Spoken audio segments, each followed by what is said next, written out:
ನಮಸ್ಕಾರ ಸ್ನೇಹಿತರೆ, ಮಿಸ್ಟಿಕೇರಾ ಚಾನಲ್ಗೆ ಸ್ವಾಗತ. ಈ ವಿಡಿಯೋ ನಿಮಗೆ ಕಾಣಿಸ್ತಾ ಇದೆ ಅಂದರೆ ಗಣೇಶ ನಿಮಗಾಗಿ ಏನೋ ಒಂದು ಸೂಚನೆ ಕೊಡ್ತಾ ಇದ್ದಾರೆ ಅಂತ ಅರ್ಥ.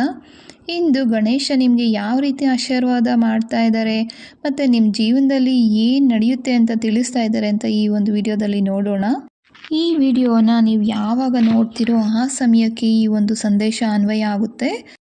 ಇದಕ್ಕೆ ಯಾವುದೇ ಒಂದು ನಿರ್ದಿಷ್ಟ ದಿನದ ಮಿತಿ ಇರೋದಿಲ್ಲ. ಇದೊಂದು ಜನರಲ್ ರೀಡಿಂಗ್ ಆಗಿದ್ದು ನಿಮಗೆ ಅನ್ವಯ ಆದರೆ ಮಾತ್ರ ಸ್ವೀಕರಿಸಿ, ಇಲ್ಲ ಅಂದರೆ ಇದನ್ನು ಬಿಡಬಹುದು. ನಿಮಗೆ ಪರ್ಸ್ನಲ್ ಆಗಿರುವಂಥ ಒಂದು ರೀಡಿಂಗ್ ಬೇಕಾದರೆ ನನಗೆ DM ಕೂಡ ಮಾಡಿ.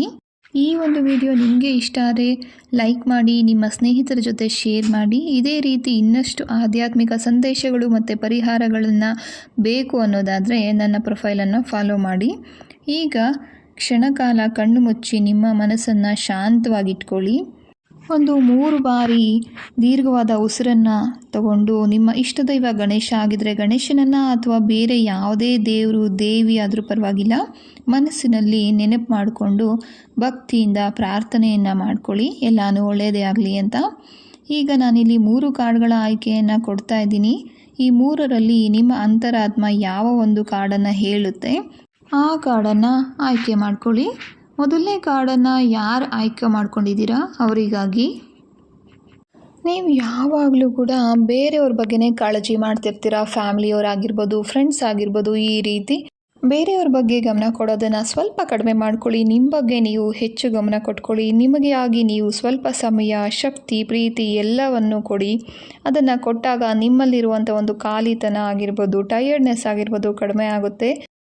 ಸ್ವಲ್ಪ ಸಮಯ ನಿಮ್ಮ ಮನಸ್ಸಿಗೆ, ನಿಮ್ಮ ಆರೋಗ್ಯಕ್ಕೆ ಮತ್ತು ನಿಮ್ಮ ಆತ್ಮಶಕ್ತಿಗೆ ಕೂಡ ಕೊಡಿ.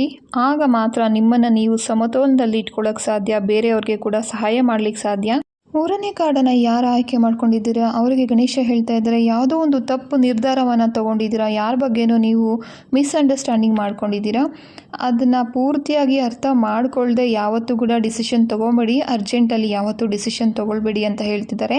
3ನೇ ಕಾರ್ಡನ್ನು ಯಾರು ಆಯ್ಕೆ ಮಾಡ್ಕೊಂಡಿದ್ದೀರಾ, ನೀವು ಬೇರೆಯವ್ರ ಮಾತುಗಳನ್ನು ತುಂಬ ನಂಬ್ತೀರಾ ಅನಿಸುತ್ತೆ. ಅದನ್ನು ಬಿಟ್ಟು ನಿಮ್ಮ ಅಂತರಾತ್ಮ ಏನು ಹೇಳುತ್ತೆ ಅದನ್ನು ಮಾತ್ರ ನಂಬಿ. ಆಗ ಗೊಂದಲ ಅಥವಾ ಅನುಮಾನಗಳೇನಿರುತ್ತೆ ಅದು ಕೂಡ ಕಡಿಮೆ ಆಗುತ್ತೆ ಮತ್ತು ನಿಮ್ಮೊಳಗಿರೋ ಒಂದು ಇಂಟ್ಯೂಷನ್ ಕೂಡ ಬಲ ಆಗುತ್ತೆ. ನಿಮ್ಮ ಅಂತರಾತ್ಮ ನಿಮಗೆ ಸರಿಯಾದ ದಾರಿಯನ್ನೇ ತೋರಿಸ್ತಾ ಇರುತ್ತೆ, ಆದರೆ ನೀವು ನಂಬಬೇಕಷ್ಟೇ. ಸ್ವಲ್ಪ ಟೈಮ್ ತಗೊಂಡು ಯೋಚನೆ ಮಾಡಿ. ಎಲ್ಲ ಪ್ರಶ್ನೆಗಳಿಗೆ, ಗೊಂದಲಗಳಿಗೆ ನಿಮ್ಮಲ್ಲೇ ಉತ್ತರ ಇದೆ. ಗಣೇಶನನ್ನು ನಂಬಿರೋರಿಗೆ ಅವರು ಸದಾ ಒಳ್ಳೆಯದನ್ನೇ ಮಾಡ್ತಾರೆ ಅಂತ ನಾನು ನಂಬ್ತಾ ಇದ್ದೀನಿ. ನೀವು ಕೂಡ ಅದೇ ವಿಶ್ವಾಸ ಮತ್ತು ಭಕ್ತಿಯೊಂದಿಗೆ ನಂಬಿ ಎಲ್ಲನೂ ಒಳ್ಳೆಯದಾಗುತ್ತೆ. ಶುಭ ದಿನ. ಧನ್ಯವಾದಗಳು.